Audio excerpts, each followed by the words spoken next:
Hi friends, आज हम लोग फिर से एक्सरसाइज 5.1 के जो सवाल नंबर 7 से बाकी हैं उन सवालों को सॉल्व करेंगे। तो देखिए, आज के सवाल बहुत अच्छे सवाल है। जैसे 7 नंबर सवाल आपके बेहतरीन कंडीशन के सवाल है और 7 के बाद 8, 9, 10, 11, 12 जो भी सवाल हैं जिसमें आपको मॉड का चिन्ह लगा हुआ दिखाई देगा, यानी मापांक। तो देखिए, मापांक के चिन्ह का एक कंडीशन है, जरा हम उसको आपके सामने ला दें।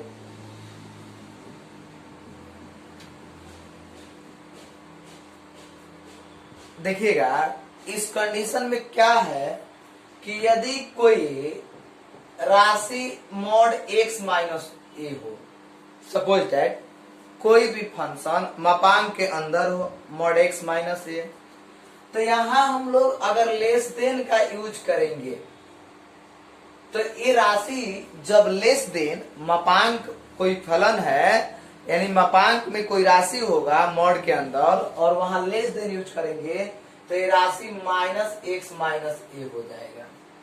और यही अगर हम ग्रेटर देन यूज करेंगे, ग्रेटर देन चिन्ह यूज करेंगे तो ये एक्स माइनस ए रह जाएगा। इस कंडीशन पे 7 नंबर से लेकर हम लोग 14 या 15 नंबर तक सवाल के बाद सवाल सॉल्व करेंगे। तो जरा सा आप इस कंडीशन को ध्यान रखेंगे, यानी इसका मतलब कि ऐसे चिन्ह हो गया और इसका मतलब ऐसे। अगर इस कंडीशन में एलएचएल में अगर यूज करेंगे, मॉड वाला सवाल होगा तो उसको अपने मन से माइनस में आसानी से लिख लेंगे, क्योंकि ये आपकी कंटिन्यूटी लिमिट ऑफ फंक्शन की रूल है। अगर यही चीज ग्रेटर देन में होगा तो इसको ऐसे लिख लेंगे। तो चलिए अब हम शुरू करते हैं सवाल नंबर 7 और आप मेरे साथ जुड़े रहिए। अपने पास वीडियो को देखिए और वीडियो को रोक के एक एक करके आप एक एक क्वेश्चन को कॉपी में नोट कीजिए, या वीडियो रोक के एक बार स्क्रीनशॉट करके आप नोट कर सकते हैं, जिससे आपको आसानी से पूरे कंसेप्ट को समझ में आएगा। तो हम आपसे फिर एक बार याद दिला दें कि अब जो हम लोग चैप्टर कंटिन्यूटी पढ़ रहे हैं, ये चैप्टर आपके कैलकुलस के अंतर्गत आता है और कैलकुलस से आपके फाइनल एग्जाम में 44 नंबर मैथ से 44 नंबर कैलकुलस से आएंगे। और इसके लिए आप लोग तत्पर एकदम बिल्कुल अलर्ट हो जाइए कि एक भी वीडियो मिस ना हो और एक भी चैप्टर मिस ना हो, ताकि आपको 44 में 44 नंबर पूरा आए। तो चलिए आप मेरे साथ जुड़े रहिए, हम शुरू करते हैं सवाल नंबर 7। देखिए, फंक्शन है फंक्शन ऑफ एक्स और यहाँ सवाल की कंडीशन को आप समझ लीजिए। पहले तो सवाल की कंडीशन समझनी है। जैसे ही आप सवाल की कंडीशन समझ लेंगे, आपको सवाल बनाना बहुत आसान हो जाएगा। Function of x mod x plus 3 यदि x less than equal to minus 3, mod x plus 3 x less than equal to minus 3, x के मान -3 से छोटा और -3 के बराबर। तो एक बिंदु में आपको एलएचएल मिल रहा है, क्योंकि एलएचएल लेस देन की तरफ होता है। तो एक्स लेस देन -3 तो एलएचएल और बराबर का चिन्ह दिया है, तो फंक्शन ऑफ एक्स। अब आइए, एक बात तो मिल गई, तो -3 एक्स ग्रेटर देन -3, तो ये आपका आरएचएल का फंक्शन हुआ, यानी कि आपको एक बिंदु मिल रहा है। बिंदु वैल्यूएबल कब होगा? जब उस पर एलएचएल, आरएचएल और फंक्शन ऑफ एक्स तीनों बात हो जाए, तभी जाके वैल्यू वैल्यूएबल होगा। देखिए, -3 कब वैल्यूएबल होगा? जिसमें एलएचएल, आरएचएल और फंक्शन ऑफ एक्स, तो तीनों बात मिल रही है।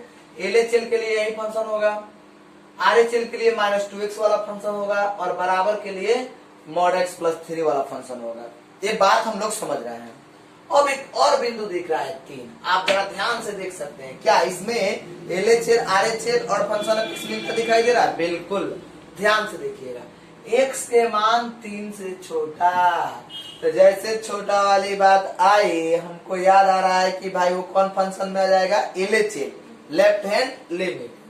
और ये हो गया x greater than equal to 3, तो बड़ा वाला में आया तो फंक्शन हो गया 100x प्लस 2, ये बड़ा वाला फंक्शन, तो ये आरएचएल हो गया और यहाँ फंक्शन ऑफ एक्स। यहाँ इस प्रकार से बिंदु कितने मिले? तो यहाँ 2 बिंदु -3 तथा 3 है। अब देखिए, 2 बिंदु तो हमें मिल गए, -3 और 3 बिंदु मिल गया। अब इस बिंदु से हम लोग को सवाल को सॉल्व करना है। तो कैसे, तो पहले एक बार एक बिंदु को लेंगे at point x equal to -3। चलिए अब x इक्वल टू -3 के लिए एक बार हम LHL लेंगे, तो यहाँ लिखेंगे LHL limit x tends to -3 minus, आप देख सकते हैं इस चीज को, फंक्शन ऑफ x।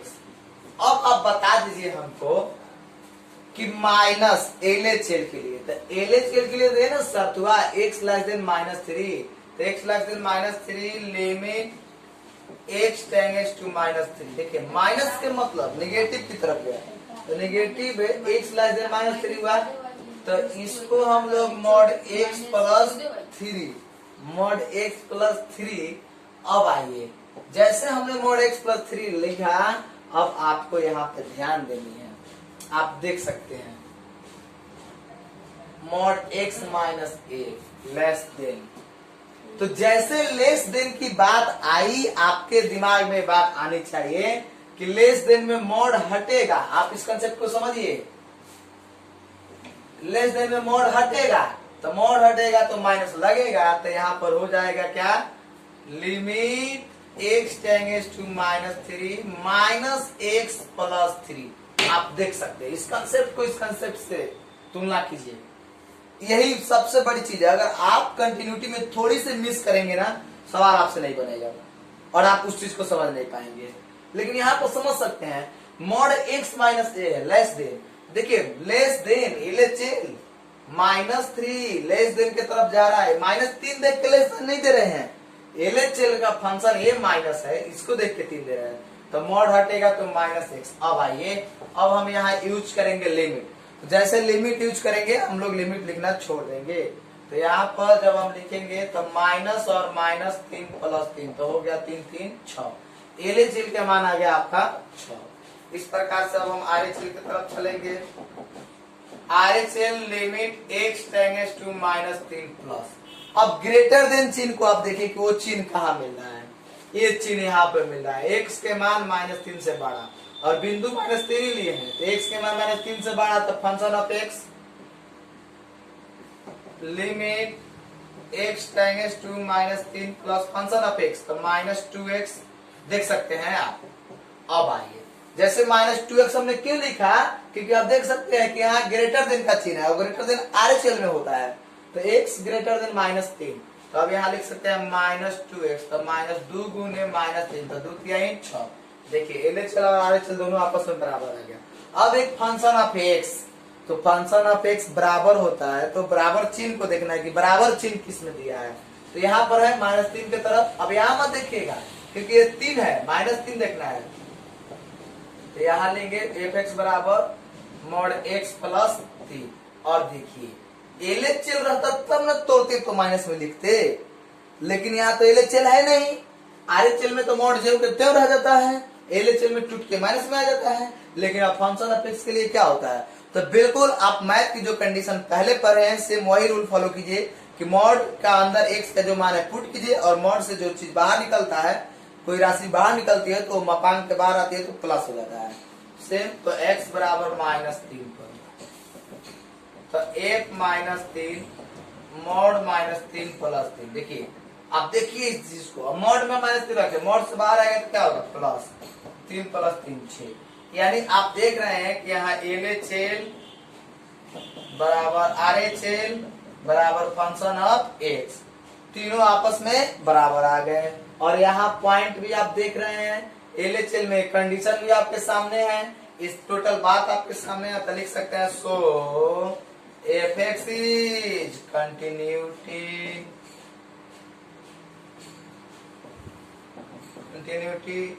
यानी x बराबर -3 पर फलन क्या हो गया, संतत हो गया। अब हम लोग को एक बिंदु देखनी है x बराबर 3 पर, x बराबर -3 पर तो हम लोगों ने देख लिया, और आप इस कंडीशन को भी समझ लिए कि -x लेस देन -3, तो लेस देन में LHL बराबर तब फंक्शन ऑफ x, और ग्रेटर देन है तो RHL। तो चलिए अब हम आगे बढ़ते हैं। अब देखिए -3 पर तो हम लोगों ने सॉल्व करके देख लिया, अब 3 पर देखना है, और 3 पे सॉल्व करके देखना है कि 3 पर कौन कौन फंक्शन दिया है। तो देखिए फंक्शन ऑफ एक्स, सबसे पहले एलएचएल लेंगे। तो एलएचएल के लिए आप देखिए एक्स के मान 3 से छोटा, और ये बिंदु वैल्यूएबल है। क्यों है? क्योंकि यहाँ पे एलएचएल है, यहाँ पर आरएचएल है और फंक्शन ऑफ एक्स है। तो एक्स लेस देन 3, तो limit x less than 3 minus और फंक्शन ऑफ एक्स, तो function of x limit x tends to 3 minus. अब आइए फंक्शन ऑफ एक्स, इसके लिए कौन लिखेंगे? -2x, क्योंकि यहाँ पर लेस देन है और लेस देन का फंक्शन ए है, तो यहाँ पर लिखेंगे -2x। अब चलिए, अब यहाँ पर डायरेक्ट, अब मॉड नहीं है, एक कंडीशन केवल मॉड के लिए है, बाकी सवाल में इसका यूज नहीं करेंगे। तो -2 गुने, और यहाँ पर x के मान का मिला है 3, तो मिल जाएगा आपको -6। देखिए इस प्रकार से हमें एक के लिए सवाल मिल गया क्या? -6। अब आरएचएल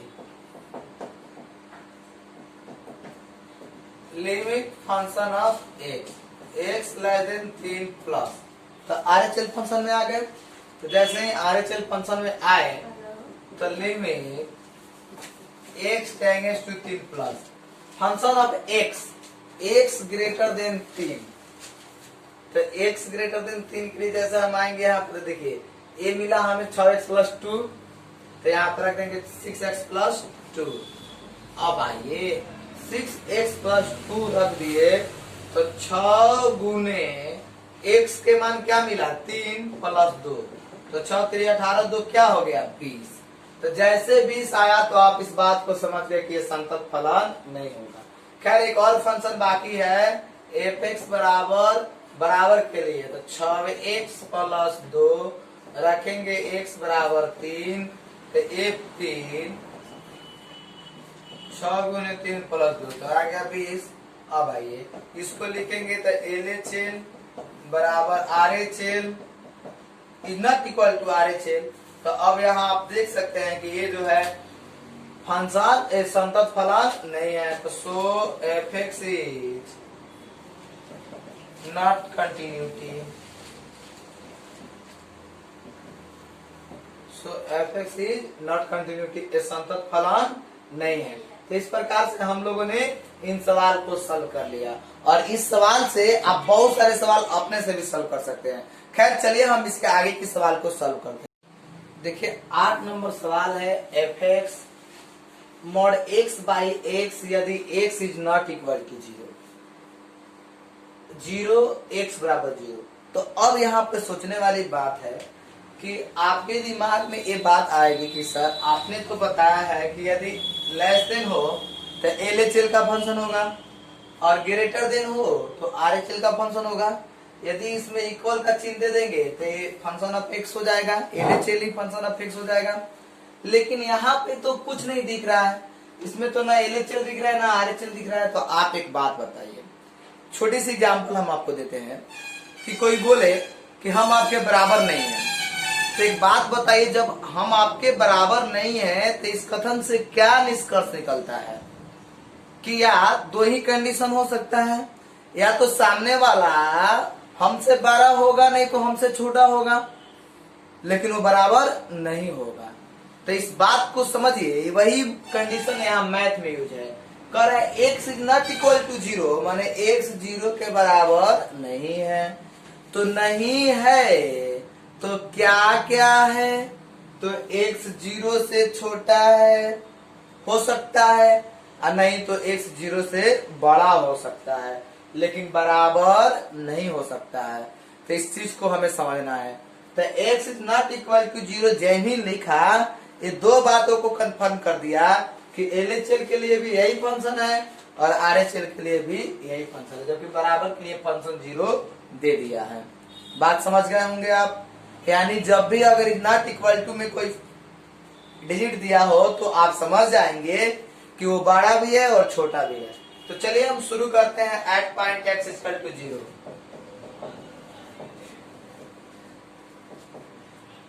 यहाँ पे हम लिखेंगे LHL limit x tends to 0 minus, देखिए x tends to 0 minus function of x limit x tends to 0 minus function of x का मान क्या है, मॉड एक्स बटा एक्स। देखिए मॉड एक्स बटा एक्स एलएचएल। अब एलएचएल हम क्यों लिखे इस बात को आप समझ रहे हैं, बराबर नहीं है तो छोटा है और बड़ा है। तो चलिए अब आइए यहाँ पर मॉड हटेगा एलएचएल के तरफ में, आप ध्यान से देखिए एलएचएल में जब मॉड हटता है, अभी कंडीशन हमने दिखा था यहाँ पे, मॉड एक्स और लेस देन होगा तो माइनस एक्स, अब मॉड एक्स ग्रेटर देन होगा तो एक्स। सेम कंडीशन पिछले सवाल में भी हमने लिखा था, तो वहां पे लिखा था लेस देन और ग्रेटर देन। अब आइए तो यहाँ पर जब हम लिखेंगे तो limit x tends to 0 minus minus x बटा एक्स। और माइनस एक्स क्यों लिखे, मॉड हटा इसलिए नहीं, लेस देन में है एलएचएल में है तो एलएचएल का रूल है कि लेस देन रहेगा तो माइनस एक्स। अब इसको पहले कटाएंगे तब लिमिट यूज करेंगे, तो कटाएंगे तो यहाँ बचेगा limit x tends to 0 minus minus 1 equal to minus 1, यानी एक्स के मान रहेगा तब ना आप पुट कीजिएगा, तो एक्स के मान तो है नहीं तो माइनस 1 वैल्यू आया। अब आइए एक चीज हमें मिल गया, अब आरएचएल के तरफ बढ़ेंगे, limit function of x x tends to 0 plus. तो छोटा के लिए तो बड़ा के लिए भी यही होगा, क्योंकि ये तय नहीं है कि छोटा ही होगा, हो सकता है कि बड़ा भी हो सकता है कि छोटा भी हो, तो दोनों कंडीशन को सॉल्व करेंगे। तो यहाँ पर लिखेंगे limit x tends to 0 plus function of x mod x बटा एक्स। तो मॉड एक्स बटा एक्स, और यहाँ पर क्या है आपका आरएचएल है, तो आरएचएल फंक्शन है तो आप दिमाग लगा सकते हैं, आरएचएल के लिए मॉड एक्स एक्स में ही लिख देते हैं। तो यहाँ पर जब हम लिखेंगे x tends to 0 plus x बटा एक्स, कट गया तो इसका भी मान क्या मिलेगा 1, यानी डायरेक्ट हमने लिख दिया इसका वैल्यू 1। तो आप देख सकते हैं एलएचएल आरएचएल के बराबर नहीं है, एफ एक्स बराबर 0, यानी आप एक्स के मान 0 रखेगा तो फंक्शन एफ 0 बराबर 0, यानी LHL is not equal to RHL. तो लिख सकते हैं so f x is not continuity at point x equal to 0, x बराबर 0 पर ए फलन संतत नहीं है। यानी इस तरह से आप 9, 10, 11 नंबर सवाल में हम लोग देखेंगे। तो चलिए आगे देखते हैं। देखिए सेम 8 नंबर की तरह 9 नंबर की सवाल है, अंतर सिर्फ यहाँ पर है, देख सकते हैं। तो यहाँ पर नॉट इक्वल टू दिया तो छोटा और बड़ा दोनों हो सकता है, यहाँ पर कंफर्म कर दिया एक्स लेस देन 0, तो एक्स लेस देन 0 कर दिया तो एलएचएल का वैल्यू हो गया, और एक्स ग्रेटर देन 0 कर दिया तो आरएचएल का वैल्यू हो गया, बराबर दे दिया तो फंक्शन ऑफ एक्स का। तो मुझे पूर्ण विश्वास है कि आप जरूर इस सवाल को सॉल्व करेंगे। और एलएचएल में माइनस एक्स तो माइनस 1 आएगा, आरएचएल के लिए माइनस 1 दिख ही रहा है और फंक्शन संतत फलन हो जाएगा, आप देख सकते हैं। सोचिए जरा सा, लेस देन है तो लेस देन में मॉड हटेगा तो माइनस एक्स, तो माइनस एक्स अब प्लस एक्स कटेगा तो माइनस 1 आ गया।